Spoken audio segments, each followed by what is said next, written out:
Good day everyone, welcome to EarthGAN.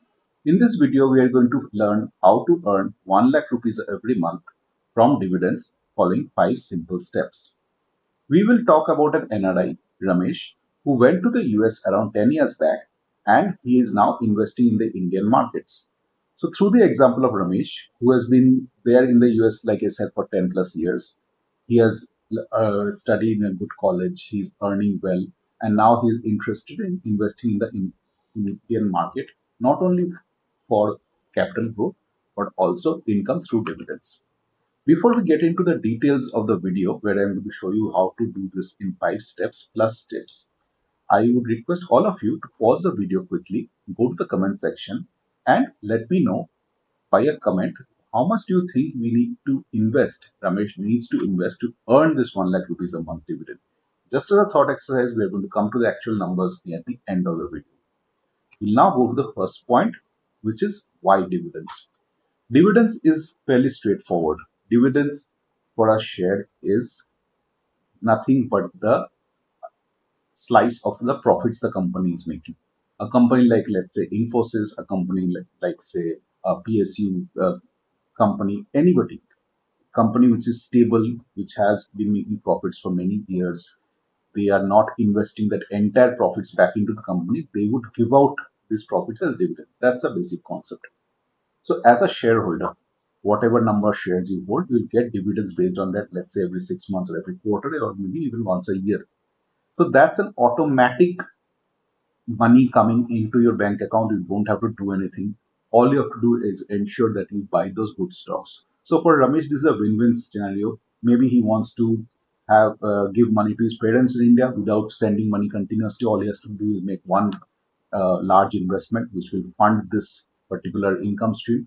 Or maybe he wants to take part in the Indian growth story. His portfolio will grow well with time, and also it will generate some income inside India which he can use. So dividends is good in that aspect. It's like I said, comes automatically. It's predictable because these companies are big companies, stable companies, lot good cash flow. There's no speculation because again these are the largest companies in the country. If you choose the portfolio in a certain way, and the dividend mm, grows with time. This is the beauty of it. So dividends are typically inflation adjusted because the company profits would grow along with inflation. So does the dividends. So the dividend stream itself would not be as fluctuating as stocks would be.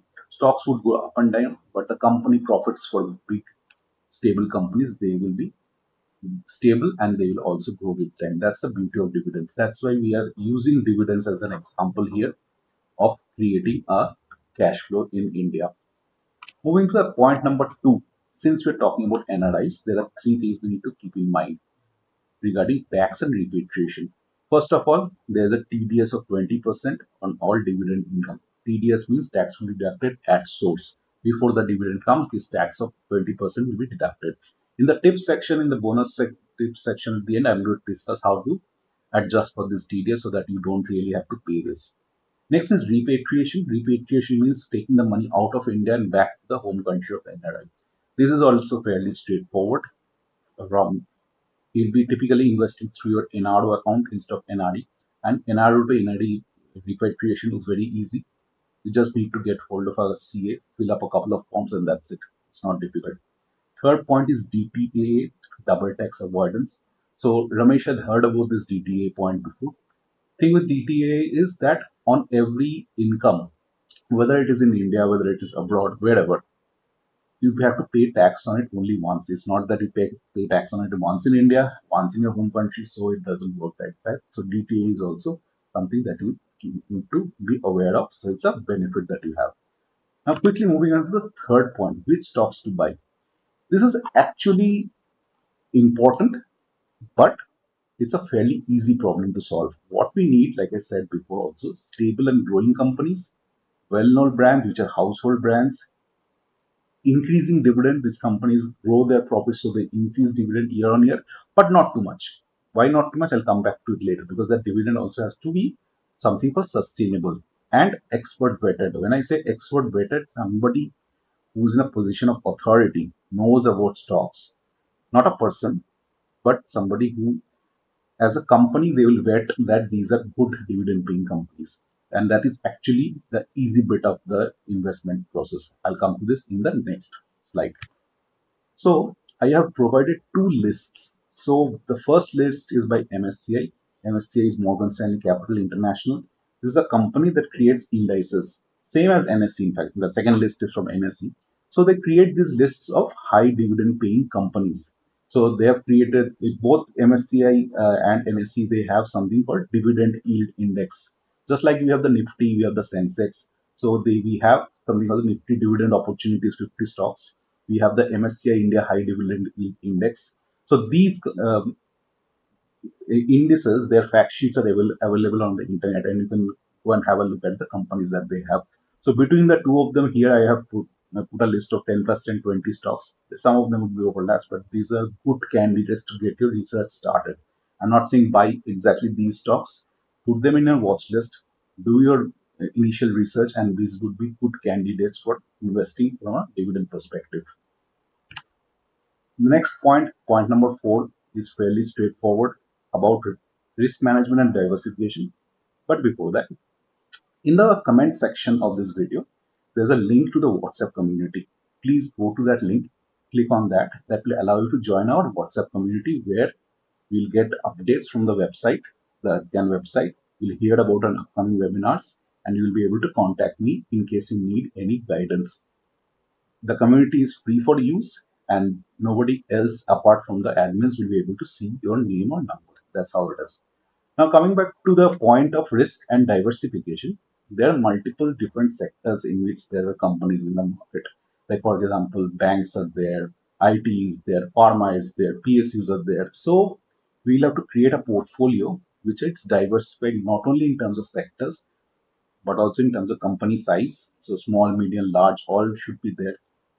Not too many PSUs, because PSUs are well known as high dividend paying companies. But the problem with having too many PSUs means your portfolio is no longer diversified. Basically, we need to ensure that the dividend which is coming not only comes regularly, it does not fluctuate wildly.